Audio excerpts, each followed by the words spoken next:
Et si on vous disait que la façon de construire les avions et les fusées était sur le point de changer radicalement? Non, ce n'est pas de la science-fiction, ça se passe là, maintenant, au croisement parfait entre la révolution numérique sur Terre et notre conquête de l'espace. C'est ce point de rencontre, ce nexus, qu'on va décrypter ensemble, le nexus de la fabrication nouvelle génération. Alors, la question paraît simple, comment fait-on pour assembler un monstre de 500 tonnes? En réalité, la réponse est loin d'être évidente, et elle révèle une vérité assez surprenante, voire contre-intuitive, sur toute l'industrie aérospatiale moderne. Et voilà, la clé est là. Contrairement à ce qu'on pourrait croire, les grands noms de l'aérospatiale ne fabriquent pas tout de A à Z. Ce sont avant tout des assembleurs. Des assembleurs de génie, oui, qui orchestrent des milliers de pièces venues des quatre coins du monde. Ce système a permis des prouesses, c'est vrai, mais il cache une vulnérabilité immense. Il faut vraiment voir ça comme une gigantesque ligne de dominos. Chaque fournisseur, chaque boulon, chaque petit composant est un domino. Le problème, si un seul d'entre eux a du retard ou un défaut, c'est toute la ligne de production, des projets à plusieurs milliards, qui peut se retrouver complètement à l'arrêt. Le risque est juste colossal. Ok, mais alors, pourquoi s'accrocher à un système aussi fragile? La réponse, elle tient en quelques obstacles majeurs qui, jusqu'à très récemment, ont rendu quasi impossible toute évolution vers un modèle plus robuste et plus intégré. La solution qui semble évidente, c'est l'intégration verticale. En gros, tout faire soi-même. C'est ce que l'industrie automobile a fait il y a un siècle déjà. Sauf que, voilà, ce qui a été une révolution pour l'automobile s'est avéré être un vrai casse-tête pour l'aérospatiale. Mais pourquoi au juste? En fait, l'industrie se heurte à 3 murs. D'abord, il y a la culture du secret. Les données de conception sont gardées plus précieusement que des trésors. Ensuite, les coûts. On parle d'investissements astronomiques pour construire ses propres forges ou usines de pointe. Et enfin, pour couronner le tout, il y a un labyrinthe de brevets et de propriétés intellectuelles qui rend tout encore plus compliqué. Alors, puisque les barrières dans le monde physique étaient trop hautes, la solution est venue d'ailleurs, du monde virtuel. Une technologie est en train de faire sauter tous ces verrous un par un. On parle du jumeau numérique. Et attention, ce n'est pas juste un joli modèle 3D, non, c'est bien plus que ça.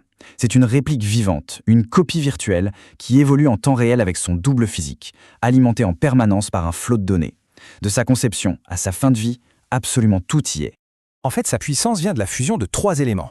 La pure puissance de calcul des technologies d'aujourd'hui, un flux constant de données qui remonte du terrain et bien sûr l'expertise humaine des ingénieurs. C'est ce cocktail qui le rend si révolutionnaire. Et c'est là qu'on contourne les fameux obstacles dont on parlait. Au lieu de construire des prototypes qui coûtent une fortune et prennent un temps fou, on teste tout dans le virtuel. Des milliers de simulations pour trouver le meilleur design, pour anticiper la moindre panne. Bref, c'est plus rapide, beaucoup moins cher et surtout infiniment plus intelligent.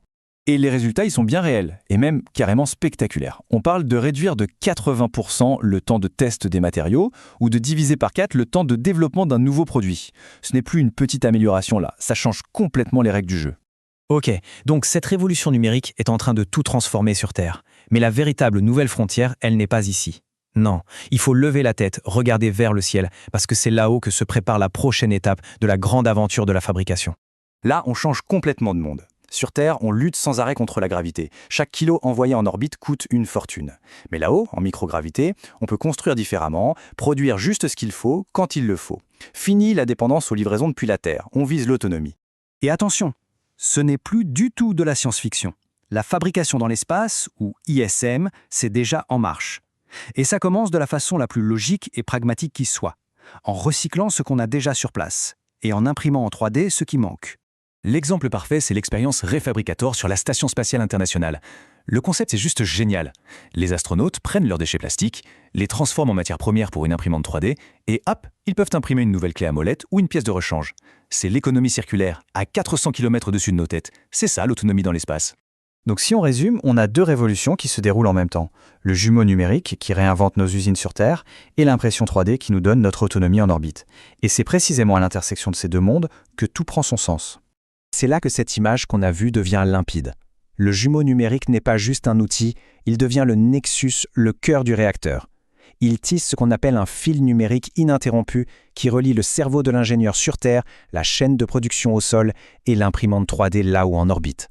Tout est connecté. Bon, si on devait retenir l'essentiel, ce serait quoi?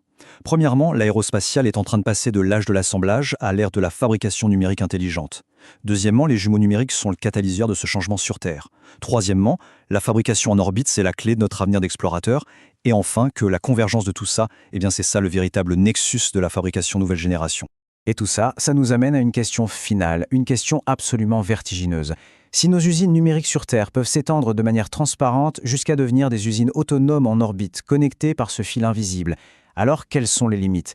La question, ce n'est plus est-ce qu'on peut le faire, mais bien qu'allons-nous choisir de construire ensuite?